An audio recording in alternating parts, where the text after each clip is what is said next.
বন্ধুরা, আপনারা হয়তো ফলো করেছেন যে কয়েকদিন ধরে আমি এই দ্য বেঙ্গল টিভি চ্যানেলে অন্নপূর্ণা ভাণ্ডার নিয়ে বেশ কিছু ভিডিও বানাচ্ছি। তার পিছনে অনেক কারণ আছে। তার পিছনে প্রথম কারণ, যখন আমরা অনেকেই বলে এসছিলাম বিজেপিকে ভোট দিন, প্রতি মহিলা ৩,০০০ টাকা করে পাবে, অনেকে শুনেছেন সেই কথা, ভোট দিয়েছেন, অনেকে শোনেননি, ভোট দেননি, সেগুলো পরের কথা। কিন্তু তারা এটাও ভেবেছিলেন ১,৫০০ তো লক্ষ্মীর ভাণ্ডারে পাচ্ছি, ভোট দিই না, যদি ৩,০০০ পাই, না হলে ১,৫০০ তো থাকলোই। এইরকম মানসিকতা নিয়ে অনেকে ভোট দিয়েছে, অনেকে হয়তো এই বিষয়গুলো নিয়ে ভাবেনি। সব বিষয় মিলিয়ে যেটা দাঁড়িয়েছে, একটা কেওয়াস তৈরি হয়ে গেছে।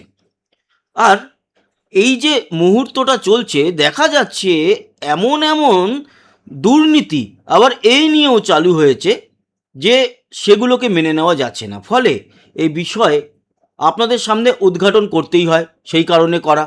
অনেকে আমাকে খারাপ ভাবছেন, আপনারাই তো বলেছেন যে বিজেপি গভর্নমেন্টকে নিয়ে আসতে, বিজেপি গভর্নমেন্ট এসছে, কই আমরা তো অন্নপূর্ণার ভাণ্ডার পাচ্ছি না। আবার বেশ কিছু মহিলা ধন্যবাদ জানিয়েছে, অন্নপূর্ণার ভাণ্ডার পেয়েছি, ৩,০০০ টাকা করে আমাদের অ্যাকাউন্টে ঢুকেছে। সব কিছু মানলাম।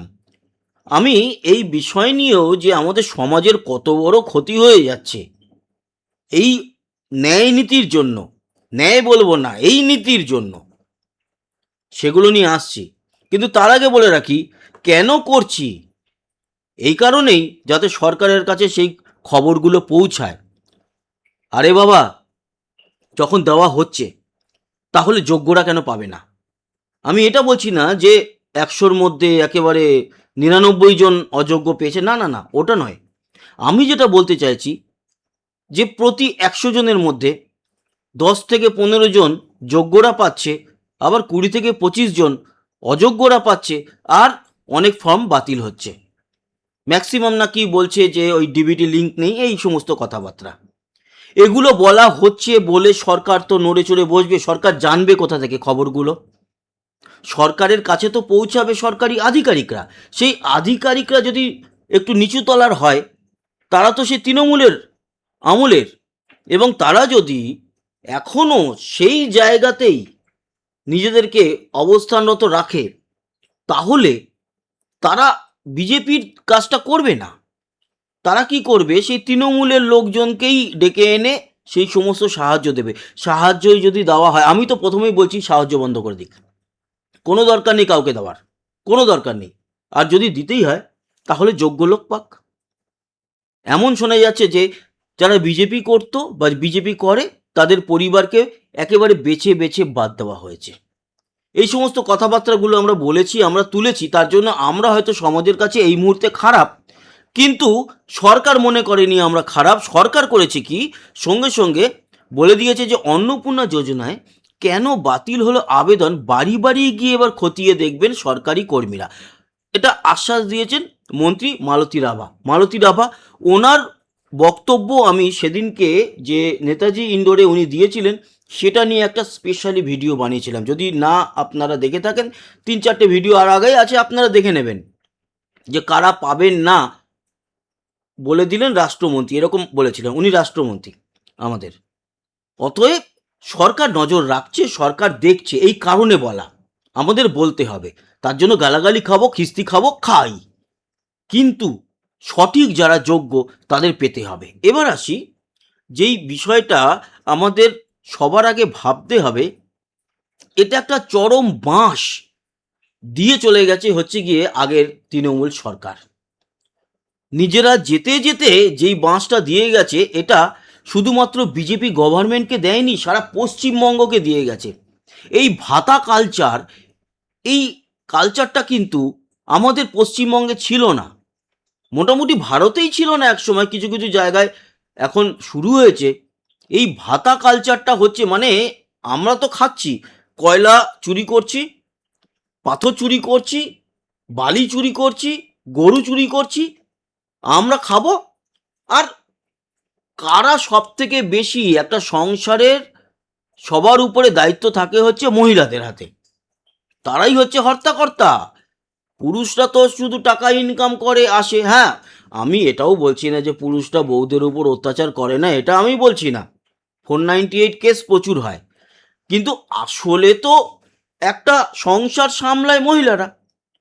এবং সারাদিন কাজ করে আসার পরে হাজবেন্ডকেও মহিলারাই কিন্তু মোটামুটি পরিচালনা করেন। তাহলে বউ বলে, এসছো, দেরি হলো কেন, যাও হাত পা ধুয়ে আসো, আমি চা দিচ্ছি, থেকে শুরু করে কি রান্না হবে, যাও বাজারটা করে নিয়ে আসো, আজকে এই আনবে। পুরুষদের শুধু দায়িত্ব থাকে ডোনাল্ড ট্রাম্প ইরানের সঙ্গে যুদ্ধ করবে কিনা, ইসরায়েলের প্রধানমন্ত্রী নেতানিয়াহু প্যালেস্টাইনে আবার বোমা নিক্ষেপ করবে কিনা, এই সমস্ত বড় বড় ডিসিশন ছাড়া পুরুষদের হাতে আর কোনো সাংসারিক ক্ষমতা থাকে না। ফলে টার্গেট করেছে যে মহিলাদেরকে আমাদের হাতে রাখতে হবে। সেখানে গিয়ে প্রথমে 500, তারপরে 1000 এবং একেবারে শেষ যাত্রার আগে 1500 করে দিয়ে শুধু বিজেপিকে নয় সারা পশ্চিমবঙ্গকে বাঁশ দিয়ে গেছে। যেখানে আমাদের এই পশ্চিমবঙ্গের লোন ধার এই মুহূর্তে 7.5 লক্ষ কোটি টাকার উপরে, সেখানে 36,000 কোটি টাকা করে আমরা বছরে শুধুমাত্র এই অনুদান দিয়ে যাব। তাও 1 কোটি মহিলার বেশি পাবে না, সেই নিয়ে অনেক কনফিউশন, অনেক কিছু আপনারা শুনেছেন। এবার সেইখান থেকেও যে টাকাটা বেরোচ্ছে, সেই টাকাটা কিছু সঠিক মানুষ পাচ্ছেন, কিছু, আবার বলছি একেবারে পাচ্ছেন না সঠিক মানুষ, এটা ভুল বলা, কিছু সঠিক মানুষ পাচ্ছেন, আর ম্যাক্সিমাম টাকাটা চলে যাচ্ছে ভুলভাল মানুষের কাছে। ওই যে এর আগে 10 লক্ষ পুরুষ নাকি বেরিয়েছে যেখানে তারা লক্ষ্মীর ভাণ্ডার পেত, সেটা নিয়েও কনফিউশন আছে। 10 লক্ষ পেতে পারে, আমি জানি না, এত চিটিংবাজ, তাও মানলাম 10 লক্ষ পাচ্ছিল। এবার যে বাকি 1 কোটির মধ্যে যে কজন মহিলাকে ছাড়া হয়েছে, কিছু 10-15 লাখ বাদ দিলে আমার মনে হয় প্রায় 80 লাখের মতো 2 নম্বরই মহিলা পাচ্ছেন। এবার যাচ করুন, এই তো আপনাদেরকে দেখালাম যে এবার সরকার বলেছে যাচ করবে। এবার যারা 2 নম্বরই করেছে, যেই অফিসাররা, আমরাও দেখতে চাই কারা এই কাজ করেছে। হঠাৎ করে সবার হয়ে গেল কি রিজেকশন, অ্যাপ্লিকেশন রিজেক্টেড, দেখেছেন আপনারা সবাই, আমি আগের দিন দেখিয়েছি। আর ঠিক আমি ওই ভিডিও দেখিয়েছি তার পরেই এখন আন্ডার প্রসেস, আন্ডার প্রোগ্রেস, তারপরে আন্ডার কি বলে ইনকোয়ারি, ব্যাস ইনকোয়ারি বসিয়েছে, আন্ডার প্রসেস হয়েছে। এবার ওই যারা পাননি অন্তত তারা আমাকে 2 হাত ভরে আশীর্বাদ করবেন যে আওয়াজ তুলেছিল বলে আজকে গিয়ে এই যে লাখ লাখ মিলিয়ন, আমার ওই ভিডিওটা ফেসবুকে মিলিয়নের উপরে ভিউজ হয়েছে, প্রচুর মানুষ দেখেছে, সেখান থেকে তো খবর পৌঁছায়। আরে সরকারের লোকও তো দেখে, না হলে আমাকে এর আগে যখন আমি ইসকনের ভিডিও নিয়ে বানিয়েছিলাম যে ইসকন কি খাবার দেবে এইসব নিয়ে, তখন আমাকে একজন অফিসার কেন ফোন করেছিলেন, কেন আমাকে বুঝিয়েছিলেন যে না এই খাবার দেওয়া হবে, তার মানে ভিডিও দেখে।